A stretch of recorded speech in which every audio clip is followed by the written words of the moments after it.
The morning shift bell echoed through the corridors of Vertex 9, the largest military training station in the Outer Rim. Cadet Danny Morrison adjusted his uniform collar for the third time, his fingers trembling slightly. Today was the final combat assessment, and rumors had been flying through the dormitories all week about something unusual planned for their class. "Stop fidgeting," Vera Collins whispered beside him. The tall blonde cadet stood perfectly still, her eyes fixed forward as their instructor approached. "You look nervous?" "I am nervous," Danny admitted quietly.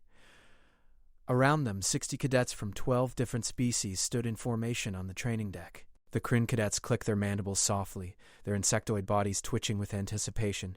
The Thaler students glowed faintly, their crystalline skin refracting the overhead lights into rainbow patterns. Instructor Lisa Grant walked to the center of the deck, her boots clicking against the metal floor. She was a Dorvan, her blue-gray skin marked with the service stripes of 20 years in the Galactic Defense Force. Her four eyes scanned the assembled cadets with practiced efficiency. "Cadets, attention!" she called out. The room fell silent instantly. "Your final combat assessment will proceed differently than in previous years. Command has approved a special evaluator to test your readiness for active duty." A ripple of whispers spread through the formation. Danny exchanged a glance with Vera.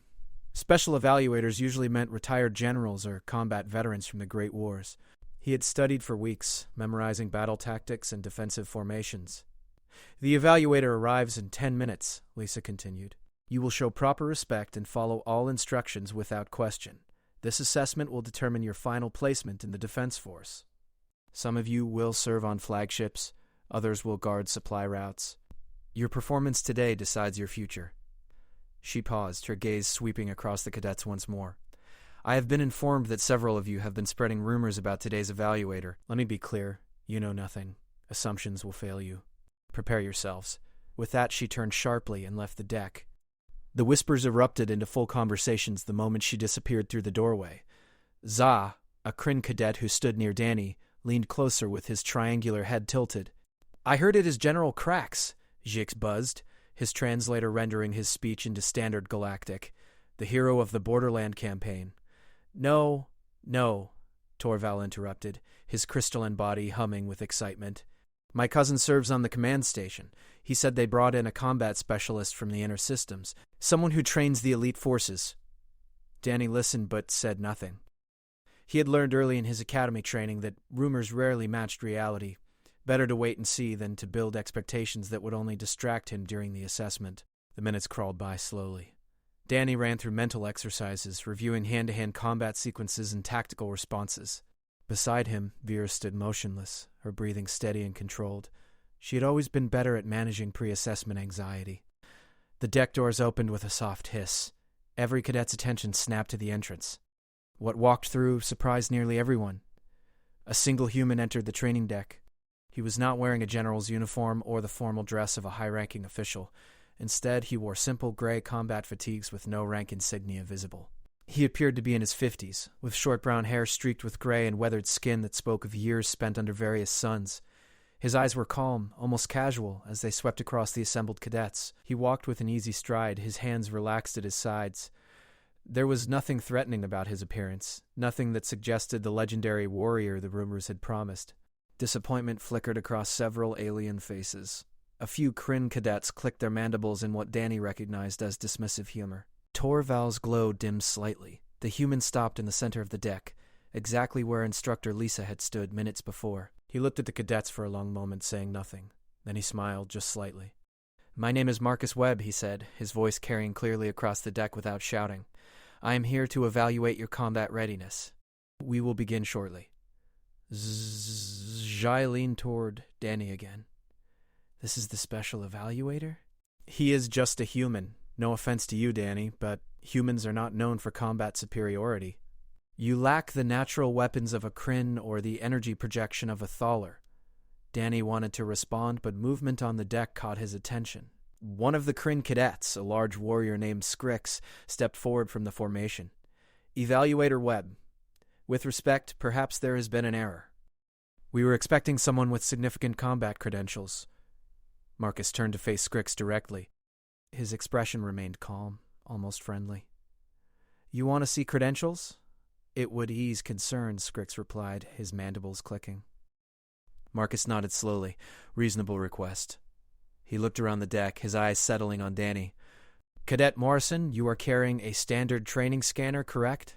Danny blinked in surprise at being addressed directly. Yes, sir. Fire a scanner bolt at me. Aim for center mass. The request sent shocked murmurs through the formation. Scanner bolts were not weapons, but they traveled at significant speed to gather tactical data. They were used to tag targets during training exercises. Firing one at an evaluator seemed completely inappropriate. Sir, I cannot... Danny began. That is an order, Cadet, Marcus said calmly. Fire the scanner bolt. Danny hesitated only a moment longer, then raised his scanner device. He aimed carefully at Marcus's chest and squeezed the trigger. The bolt shot forward, a blue streak of energy moving faster than most eyes could track. What happened next made every cadet on the deck freeze in shock. Marcus's hand moved in a blur. His right arm swept upward and across his body in one smooth motion. His fingers closed around the scanner bolt mid-flight, plucking it from the air as casually as someone might catch a tossed ball. The energy crackled briefly in his grip before settling.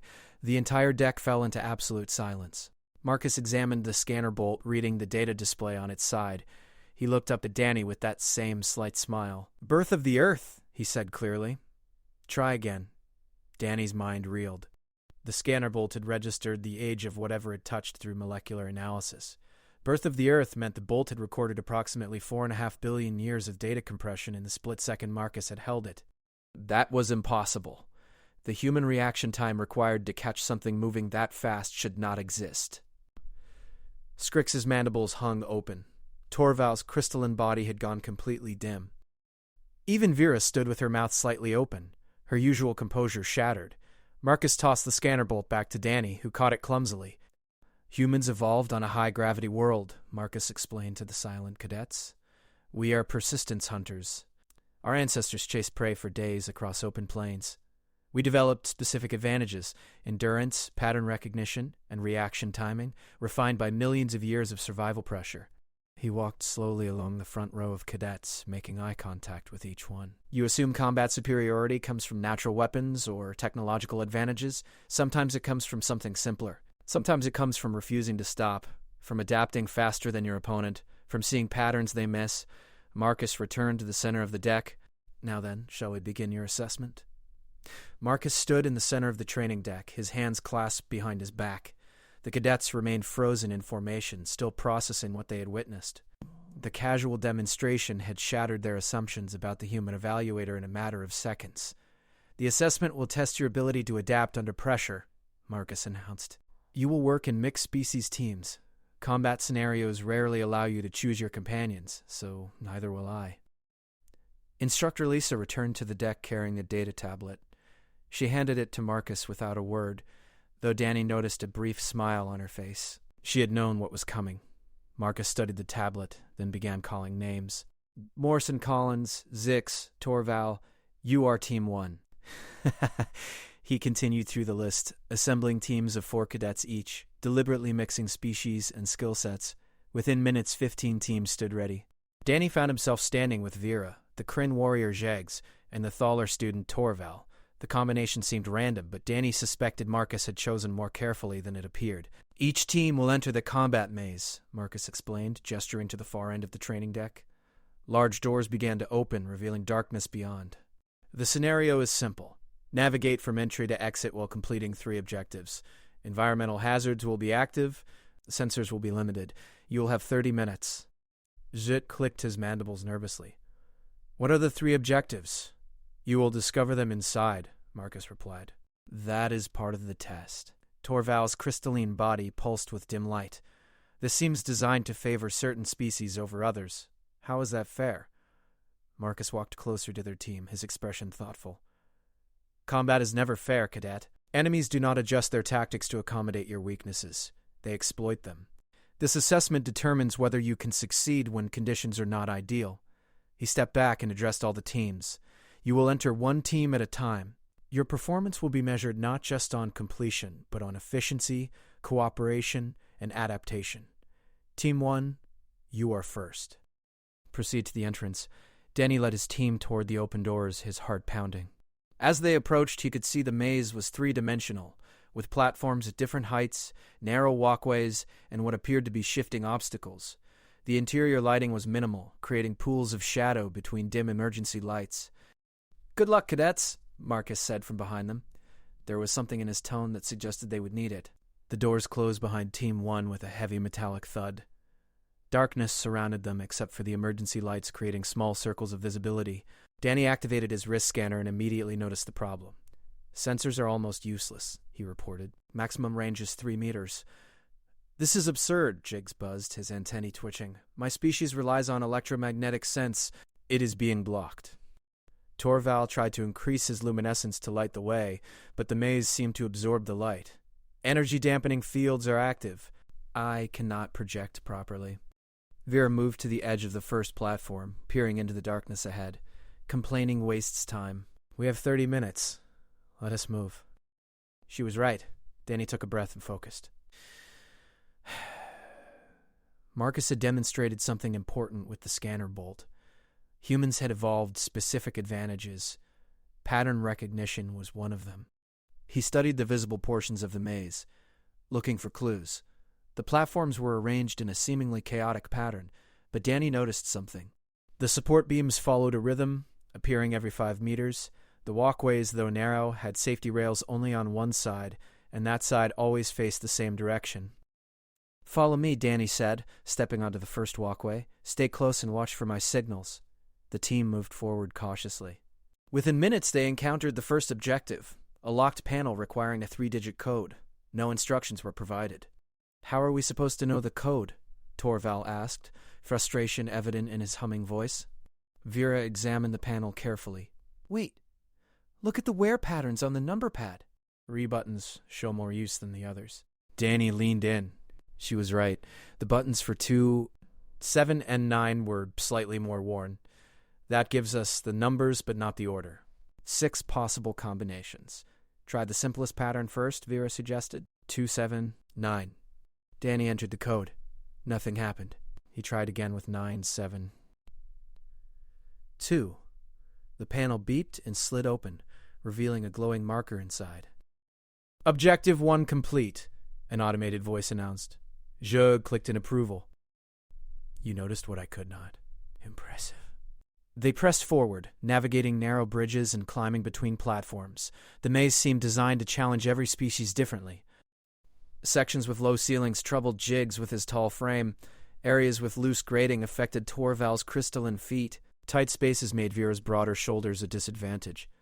But the humans, Danny noticed, seemed to manage each obstacle with reasonable efficiency. Not the best at any single challenge, but capable enough at all of them. The second objective appeared 15 minutes into the assessment, a gap too wide to jump, with no visible bridge. "This is impossible," Torval stated flatly. "The distance is at least 4 meters. None of us can cross." Danny studied the gap carefully. On the far side, he could see another glowing marker, but Torval was correct. The distance was too great. He looked around, searching for alternative routes, and noticed something odd. The emergency lights on both sides of the gap were positioned at different heights. One was higher than the other by exactly half a meter. Danny thought about Marcus catching the scanner bolt. The human had read something invisible to everyone else. The trajectory, the timing, the exact moment to act. What if this gap had an invisible element too? "Vera, do you have any rope in your equipment kit?" Danny asked. "Standard climbing cord? Yes. Tied around my waist? I am going to test something." Ziggs and Torval watched with confusion as Vera secured the rope. Danny approached the edge of the gap and carefully extended 1 foot forward, out over the apparent emptiness. His boot landed on something solid. "An invisible bridge," Danny said, grinning. The height difference in the lights was the clue. They are marking the path. Using the lights as guides, Danny walked across the invisible platform. The others followed carefully, and they retrieved the second objective marker. "How did you know?" Ziegler asked, his translator conveying genuine curiosity. I did not know," Danny admitted. "But Marcus taught us something. Humans look for patterns."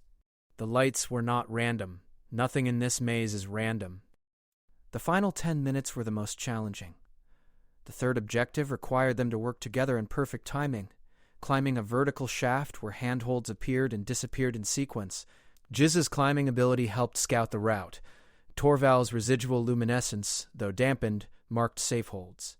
Vera's strength pulled Danny up when his grip failed. They reached the exit with 2 minutes remaining. As they emerged from the maze, sweating and exhausted, they found Marcus waiting with instructor Lisa. He held a data tablet showing their performance metrics. 18 minutes, 40 seconds, Marcus read aloud. All 3 objectives completed. Minimal errors. Excellent adaptation. Danny straightened despite his fatigue. Thank you, sir. Marcus nodded, then gestured to the viewing screen behind him. Watch the other teams. You will learn something important. Over the next hours, they watched as other teams attempted the maze. The Kryn-heavy teams relied on strength and became frustrated when brute force failed. Thaler-dominant teams tried to overpower the energy dampening and exhausted themselves. Teams that lacked humans struggled with the pattern recognition challenges, but the teams that succeeded shared one thing. They adapted. They learned to use each member's strengths, abandoned tactics that failed quickly, and kept moving forward. By the time the final team finished, only 6 teams had completed all 3 objectives. Team 1 had the fastest time. Marcus addressed the assembled cadets, his voice carrying authority without shouting. Today you learned something the galaxy discovered 15 years ago. Humans are not the strongest species. We are not the fastest, the most technologically advanced, or the most naturally gifted in combat. He paused, his calm eyes sweeping across every cadet. But we are perhaps the most adaptable. We evolved on a world that tried to kill us in every season. We learned to persist, to recognize patterns, to never stop moving forward. Those traits matter in combat as much as any natural weapon. Danny felt pride swell in his chest, but also understanding. This was not about human superiority. It was about recognizing what each species brought to the galactic community. The evening gathered quietly over verdicts. 9 Station. After the intense assessment, most cadets had retreated to their quarters to rest, but a group of 30 had assembled in the common recreation area. They sat in a loose circle on the floor and benches, their attention focused on Marcus Webb, who sat comfortably in a simple chair at the center. Danny sat between Vera and Jeeks, still processing everything from the day's assessment. The maze had challenged him in ways classroom training never had. More importantly, it had revealed something about cooperation he had not fully understood before.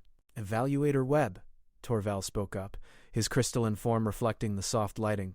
You said the galaxy learned about human adaptation 15 years ago. Many of us have heard stories, but the details are classified in Academy records. Would you share what happened? Marcus studied the assembled cadets for a long moment. His weathered face showed neither pride nor reluctance, just quiet consideration. Finally, he leaned back in his chair and nodded. 15 years ago, I was a lieutenant, Marcus began, his voice carrying easily through the quiet room. I served aboard a diplomatic vessel called the Horizon's Hope. Our mission was to establish trade relations with frontier colonies in the Outer Reach. Nothing glamorous, just standard diplomatic work. He paused, and Danny noticed a distant look in the human's eyes, as if he were seeing something far away. Our captain was Helen Price, a career diplomat who believed strongly in peaceful solutions. Our chief engineer was Kyle Foster, brilliant with technology but terrible at chess. Our medical officer was Amy Chen, who could diagnose 17 different species but could not cook to save her life. Several cadets chuckled softly. Marcus smiled briefly before continuing. We also carried representatives from 6 other species. A Dwarven trade negotiator, 2 Kryn cultural attachés, a Thaler energy specialist, and others. 23 crew members total. We were heading to meet with colony representatives when our sensors detected a distress signal. Marcus stood and walked slowly as he spoke, his hands clasped behind his back. Captain Price ordered us to investigate. That decision changed everything. The distress signal was genuine, but it was also bait. When we arrived to help, 6 friend warships surrounded us. Jizz, antennae shot upright. The Vren? But they are silicon-based warriors. They do not take prisoners. Correct, Marcus confirmed. The Vren were not part of the Galactic Coalition then. They viewed other species as weak, unworthy of respect. They raided frontier settlements for resources and technology. Their boarding parties were legendary for their ruthlessness. The room had fallen completely silent. Danny found himself leaning forward, hanging on every word. The Vren commander, Shekskar, contacted our ship. He demanded our cargo, our technology, and our vessel. Captain Price tried to negotiate, but the Vren fired on us anyway. Not to destroy us outright, but to disable us. They wanted the ship intact. Marcus stopped walking and faced the cadets. Their weapons took out our main power, our engines, and our long-range communications.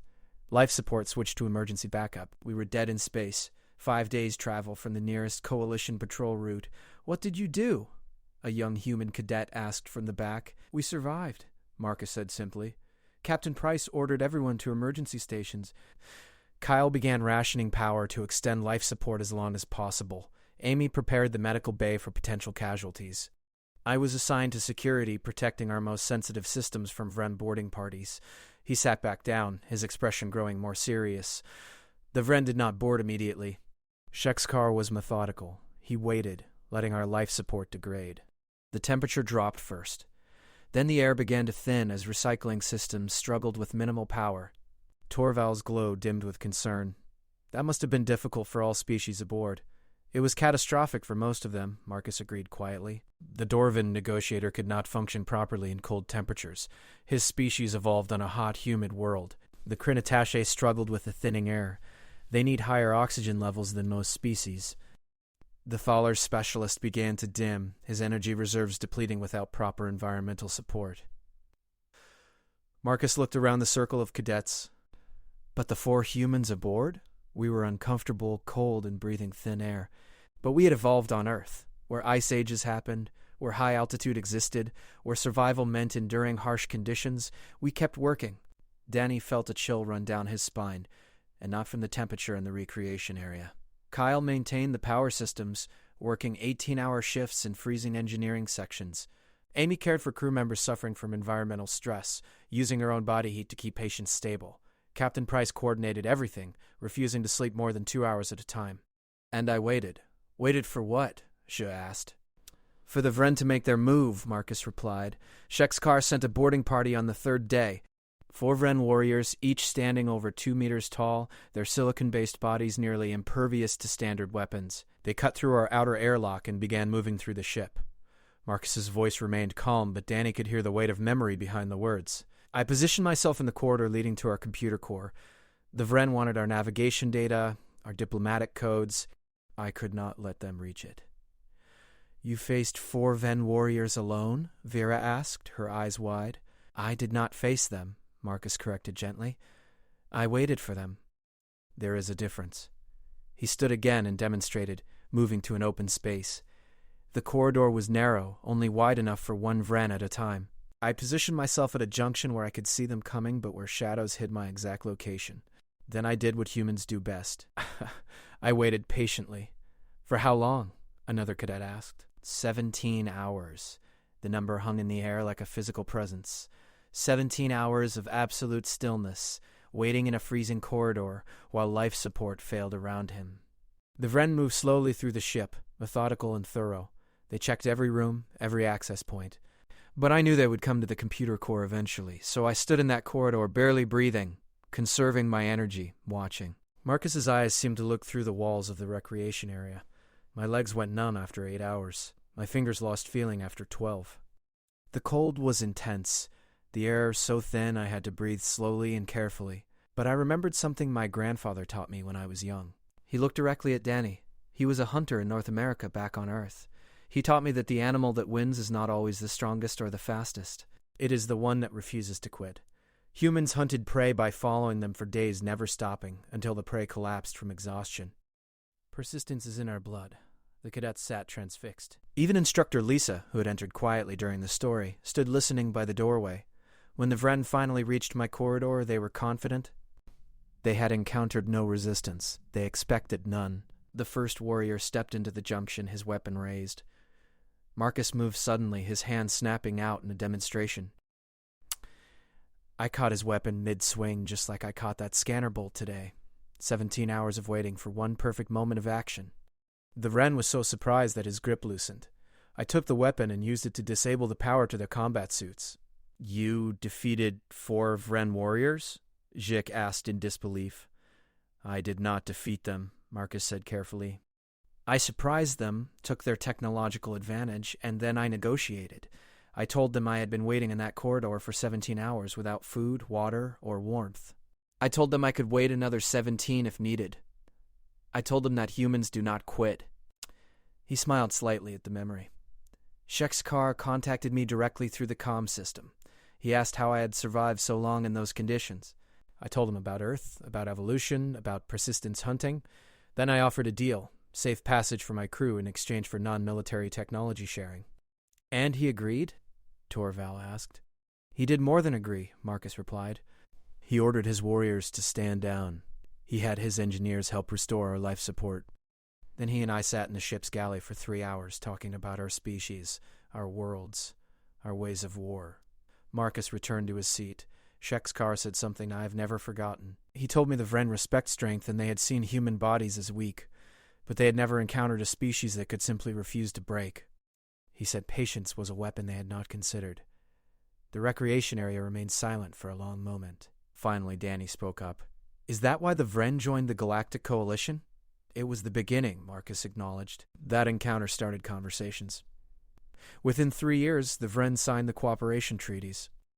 Shekskar became an ambassador. He credits that meeting with changing his understanding of what makes a species worthy of respect. Marcus looked around at each cadet. Today's assessment was not about proving humans are superior. It was about showing you that every species has unique strengths. The key to survival, to success, to building something better than war, is recognizing those strengths and using them together. He stood, signaling the story was complete. Get some rest, cadets. Tomorrow we will discuss your individual performances. As Marcus left the recreation area, the cadets remained seated, processing what they had heard. Danny looked at his mixed-species team, at Vera and Jeeks and Torval, and understood something fundamental had changed. They were not just classmates anymore. They were warriors learning to fight the same war from different angles, each bringing something irreplaceable to the battle. 3 days after Marcus's story, the Academy director made an announcement that sent waves of concern through the cadet population. A joint training exercise had been approved with Wren observers participating directly. The news spread quickly through the corridors and common areas, creating heated debates among students of different species. Danny sat in the cafeteria with his team, picking at his breakfast while listening to the conversations around them. Most cadets were uncomfortable with the idea. Despite the peace treaties and cooperation agreements, the Vren's reputation as fierce warriors still created unease. This is a terrible idea, a Dorvan cadet said loudly from a nearby table. The Vren cannot be trusted in training scenarios. Their culture values aggression above everything else. Zijis clicked his mandibles thoughtfully. The treaties have held for 12 years. Perhaps it is time we learn to work together properly. Easy for you to say, Torval replied, his crystalline body pulsing with agitated light.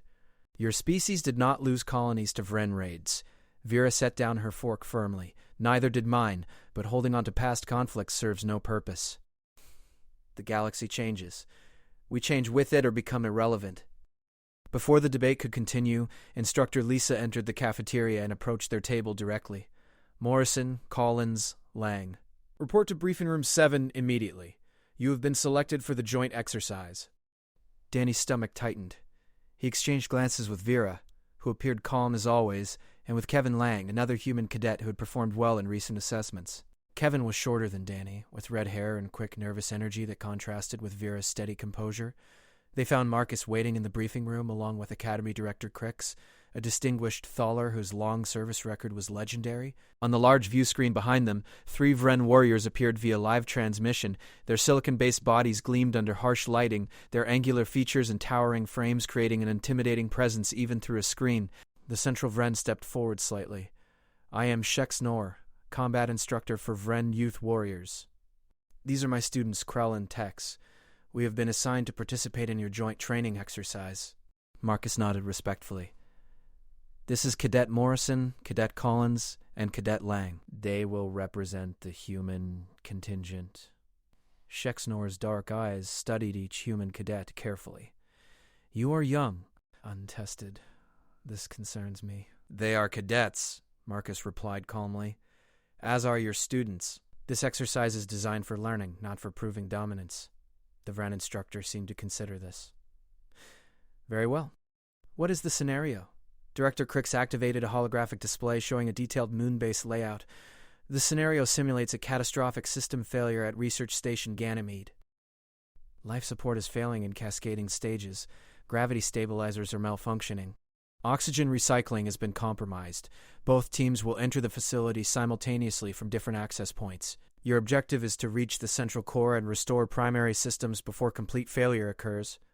What is the time limit? Krell asked, his deep voice resonating through the speakers. 90 minutes from initial entry, Crix replied. After that, the scenario considers all personnel lost.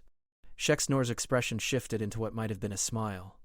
This favors species with environmental resilience. Vren can survive extended periods in hostile conditions. So can humans, Marcus said quietly. That is precisely why this exercise was designed this way. The meeting concluded with technical details and safety protocols. The exercise would take place in 2 days, giving both teams time to prepare. As the transmission ended and the Vren disappeared from the screen, Marcus turned to face the 3 human cadets. I volunteered you 3 specifically, he told them. Morrison, you demonstrated excellent pattern recognition in the maze assessment. Collins, your ability to maintain composure under pressure is exceptional. Lang, your technical knowledge of life support system is among the best in your class. Kevin shifted nervously. Sir, the Vren are experienced warriors. Even their students have more combat training than we do. This is not about combat, Marcus corrected. This is about endurance, adaptation, and persistence. Remember what I taught you. Play to your strengths. The next 2 days passed in intensive preparation. Danny studied the station layouts until he could navigate them in his sleep. Vera practiced emergency repair procedures. Kevin memorized every possible failure point in life support systems and their solutions. On the morning of the exercise, they suited up in standard environmental gear and boarded the transport to the training facility. The simulated moon base was located in one of Vertex's, 9's massive training modules, a fully functional replica of an actual research station. When they arrived, the Vren team was already there. Seeing them in person was different from the transmission. Shexnor stood nearly 2.5 meters tall, his silicon body covered in natural armor plating. His students were slightly smaller, but no less imposing. Their eyes evaluated the human cadets with obvious skepticism. You seem fragile, Thex observed, his translator rendering his speech into standard Galactic. This environment will break you quickly. Danny felt a flash of irritation, but remembered Marcus's calm demeanor. We will see. The teams entered the facility through opposite airlocks. Immediately, Danny felt the effects of the scenario. The gravity fluctuated, creating moments of weightlessness followed by sudden pulls that required constant balance adjustment. The temperature was dropping steadily, frost forming on metal surfaces. Emergency lights flickered, creating disorienting shadows. Life support at 60% and falling, Kevin reported, checking his wrist scanner. We have maybe 70 minutes before oxygen becomes critically low. They moved through the corridors quickly but carefully. The facility was designed like a maze, with multiple paths to the central core but many dead ends and hazardous sections. Danny took point, using his pattern recognition to identify the most efficient route. 15 minutes in, they encountered their first major obstacle. A corridor had depressurized completely, the airlock doors sealed. Going around would cost valuable time. The Vren would just force their way through, Vera observed. Their bodies can handle brief vacuum exposure. We cannot, Kevin said. We need another approach. Danny studied the corridor layout on his scanner. There was a maintenance shaft that ran parallel to the sealed section. It would be tight, potentially claustrophobic, but it would save time. Follow me, he said, prying open the maintenance access panel. They crawled through the narrow shaft, their breathing loud in the confined space. The temperature was even colder here, their breath forming clouds. Danny's muscles ached from the awkward position, but he kept moving forward. Persistence, he reminded himself. Just keep moving. They emerged on the other side ahead of schedule, but the facility was deteriorating faster than projected. The gravity fluctuations became more severe. Entire sections lost lighting completely. At the 40-minute mark, they encountered the Vren team in a large junction chamber. Both teams stopped, assessing each other. The Vren looked surprisingly fatigued. Their natural resilience was being tested by the constantly changing conditions. Your path was faster, Shexnor acknowledged, breathing heavily. But the route ahead splits. Multiple paths to the core. We do not know which is correct. Danny looked at the junction carefully. There were 4 possible corridors, each looking identical. But he noticed something the others had missed.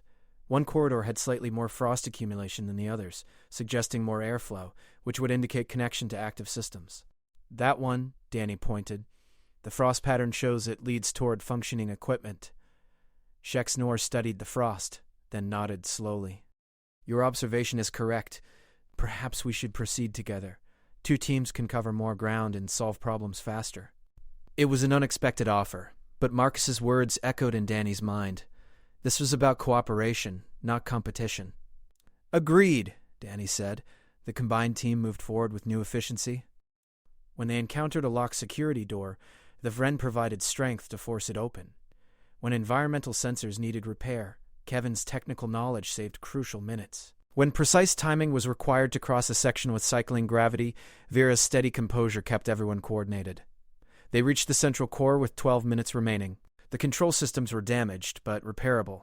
Kevin and Thex worked together, the humans' knowledge of systems combining with the Vren's ability to withstand electrical discharges as they hot-wired damaged circuits. With 4 minutes to spare, primary systems came back online. Life support stabilized, gravity normalized, and lighting restored to full power. The exercise completion signal echoed through the facility. Both teams stood in the control room, exhausted but successful. Shexnor approached Danny directly, his massive frame towering over the human cadet. Then, slowly, he extended his hand in the human gesture of respect. "Your father told me humans do not quit. I see this as true. You have earned respect today." Danny shook the Vren's hand, feeling the rough silicon texture. "Your strength made the difference in several critical moments. We could not have succeeded alone." Back in the debriefing room, Marcus stood with Director Crix, reviewing the performance data. When both teams entered, he smiled with genuine pride. "You accomplished something important today," Marcus told them. "Not just completing the exercise, but proving that former enemies can become effective allies.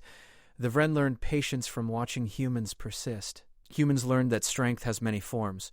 Together, you were better than either team could have been separately." Shexnor nodded slowly. "My instructor Shexkar spoke truth about humans. They possess a weapon we did not value. They refuse to accept defeat. This is strength worthy of alliance." The graduation ceremony took place 6 weeks after the joint exercise with the Vren. The main assembly hall of Vertex's 9 had been transformed for the occasion, with flags representing every species in the Galactic Coalition hanging from the high ceiling. Families had traveled from across the galaxy to witness their children complete their training and receive their assignments. Danny stood in formation with his graduating class wearing the formal dress uniform of a Galactic Defense Force officer for the first time. The dark blue fabric felt stiff and unfamiliar, but he wore it with pride. Beside him, Vera stood perfectly still as always, while Kevin fidgeted nervously with his sleeves. The ceremony had already progressed through several speeches from Academy officials. Director Crix had spoken about duty and honor. Instructor Lisa had congratulated the cadets on their achievements. Now, as the special guest speaker, Marcus Webb walked to the podium. He looked different in his formal uniform, the insignia of a senior combat instructor visible on his collar. But his eyes held the same calm awareness Danny had noticed during their first meeting. Marcus surveyed the assembled cadets, families, and officials before speaking. "When I arrived at this academy 2 months ago, many of you had assumptions about what makes a warrior effective," Marcus began, his voice carrying clearly through the hall. "Some believed superior technology was the answer. Others trusted in natural physical advantages. A few thought tactical aggression was the path to victory." He paused, letting his words settle. "The assessments and exercises you completed were designed to challenge those assumptions. Not to prove them wrong, but to expand your understanding of what strength truly means." Marcus gestured to the flags overhead. Every species represented here evolved under different conditions. The Kryn developed incredible strength and resilience on a high-pressure world. The Thaler learned to manipulate energy on a planet bathed in radiation. The Dorvan mastered adaptation on a world of extreme climate variations. His gaze swept across the human cadets. "And humans evolved on Earth, a world that tested us in every possible way. Ice ages forced us to persist. Predators forced us to become clever. Scarcity forced us to cooperate. We are not the strongest species, not the fastest, not the most technologically advanced." Danny noticed several alien cadets leaning forward, listening intently. "But we developed something essential," Marcus continued. "We learned to recognize patterns in chaos. We learned to endure when conditions became hostile. We learned that persistence often matters more than immediate power. Most importantly, we learned that adaptation is survival." Marcus stepped away from the podium, moving closer to the cadets. "Some of you experienced this directly during the joint exercise with the Vren. Cadet Morrison, Cadet Collins, Cadet Lang, please step forward." Danny felt his heart race as he moved out of formation with Vera and Kevin. They approached the podium where Marcus waited. Director Crix joined them, carrying 3 commendation medals. "These cadets demonstrated exemplary performance under challenging conditions," Crix announced. "They succeeded not through individual excellence alone, but through cooperation with former adversaries. They proved that the future of galactic defense depends on understanding and utilizing the strengths of all species." As Crix pinned the medals to their uniforms, Danny caught sight of his parents in the audience. His mother was crying, his father beaming with pride. The moment felt surreal, like something from a dream. They returned to formation, and Marcus resumed his speech. The galaxy faces challenges that no single species can overcome alone. Resource conflicts, territorial disputes, unknown threats from unexplored regions. We need warriors who understand that cooperation is not weakness. It is our greatest strength. He looked directly at the graduating class. You are the new generation. You will serve on ships crewed by multiple species. You will face problems that require diverse solutions. You will represent not just your homeworlds, but the promise of what we can achieve together. Marcus returned to the podium and pulled out a small object from his pocket. Danny recognized it immediately, a scanner bolt. On my first day here, I caught one of these mid-flight, Marcus said, holding it up for everyone to see. The scanner read my age in Earth years, approximately 53. But if I could program it differently, do you know what I would want it to read? The hall remained silent, waiting. Present day, Marcus said simply. Because that is what matters. Not where we came from, not what advantages or disadvantages our evolution provided. What matters is what we do now, in this moment, to build something better than what existed before. He set the scanner bolt on the podium. Today you graduate as officers in the Galactic Defense Force. Some of you will serve on exploration vessels, pushing the boundaries of known space. Others will guard trade routes, protecting the economic foundation of our coalition. Some will become instructors, passing knowledge to the next generation. Marcus smiled slightly. And a few of you will do things no one has imagined yet, because that is what this generation does. You adapt. You persist. You refuse to accept that problems are unsolvable. The ceremony continued with the formal reading of assignments. Danny learned he would serve aboard the exploration vessel Pathfinder, part of a crew mapping uncharted systems in the Galactic Rim. Vera received assignment to the Diplomatic Corps, where her composure and judgment would serve treaty negotiations. Kevin was assigned to tactical research, developing new approaches to life support systems for extended missions. Jig received assignment to a defensive garrison, protecting frontier colonies. Torval would join an energy research team. Across species and specialties, the graduating class scattered to their various futures. After the ceremony concluded, families and friends gathered in the reception hall. Danny found Marcus standing near a viewport, looking out at the stars beyond the station. Sir, I wanted to thank you, Danny said, approaching carefully. Everything you taught us changed how I understand my role in the Defense Force. Marcus turned, and Danny saw warmth in the older man's eyes. You learned quickly, Morrison. That pattern recognition skill will serve you well on exploration missions. Unknown territories require someone who can read environments and identify threats before they become critical. What will you do now? Danny asked. Will you stay at the academy? For a while, Marcus replied. But the galaxy is large, and there are many cadets who need to learn what you learned. Eventually, I will move to another academy, another station, another group of young officers who think strength only comes from obvious advantages. He placed a hand on Danny's shoulder. Remember what I told you about the scanner bolt? We evolved from Earth's challenges, but we grow beyond them. You are not just a human serving in the Defense Force. You are a bridge between species, a proof that cooperation works. Danny nodded, feeling the weight of that responsibility, but also the excitement of it. Across the reception hall, Shex Nor entered with several other Vren representatives. The former adversaries had become regular visitors to the academy, participating in joint training and cultural exchange programs. Shex Nor approached Marcus directly, and the two shared the handclasp greeting that both species now recognized. Your students continue to impress, Shex Nor said. Krell has requested assignment to a joint human Vren patrol unit. He says he wants to learn more about persistence tactics. Marcus smiled. And human cadets are requesting Vren strength training programs? The exchange goes both ways. As it should, Shex Nor agreed. My instructor Shex Carr sends his regards. He says to remind you that patience is still the greatest weapon. Tell him I have not forgotten. As the evening progressed, Danny found himself in conversation with cadets from multiple species. They discussed their assignments, their hopes, their concerns about the future. The barriers that had existed at the beginning of their training had dissolved, replaced by mutual respect and genuine friendship. Kevin approached with a drink, grinning. Can you believe we actually graduated? I kept thinking they would realize they made a mistake accepting me. You earned your place, Vera said, joining them. Your technical knowledge saved the joint exercise. Without you, we would never have restored those systems in time. We all contributed, Kevin replied. That is what Marcus taught us. Individual brilliance matters less than team effectiveness. Danny looked around the reception hall. at the mixing of species and cultures, at the families celebrating together, at the graduates preparing to scatter across the galaxy. 6 months ago, he had arrived at this academy uncertain about his abilities, worried that humans would always be considered lesser among more physically impressive species. Now he understood. Humans brought something irreplaceable to the galactic community. Not dominance, not superiority, but persistence. The ability to adapt when conditions changed. The refusal to accept that challenges were insurmountable. The pattern recognition that came from millions of years of evolutionary pressure. As the reception wound down and families began departing, Danny took one last look at Vertex 9 through the viewport. This station had transformed him from a nervous cadet into a confident officer. Tomorrow, he would board a transport to his new assignment. The Pathfinder waited in orbit around a distant world, ready to explore the unknown. Marcus appeared beside him once more, following his gaze to the stars. "Nervous about your assignment?" the instructor asked. "Excited," Danny corrected.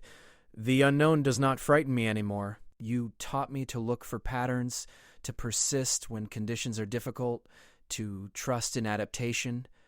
"Good," Marcus said quietly. "The galaxy needs explorers who understand those principles. You will face challenges out there that no training can fully prepare you for. When that happens, remember, every species has gifts. Humanity's gift is we never stop moving forward." Danny nodded, committing those words to memory. "One more thing," Marcus added. The Scannerbolt demonstration was not just about catching something fast. It was about reading the moment, understanding the trajectory, acting with precision. You will face many moments in your career where timing matters more than power. Trust your instincts. They evolved over millions of years for exactly these situations. "I will, sir." "Thank you." Marcus extended his hand, and Danny shook it firmly. "Safe travels, Morrison. The galaxy is waiting."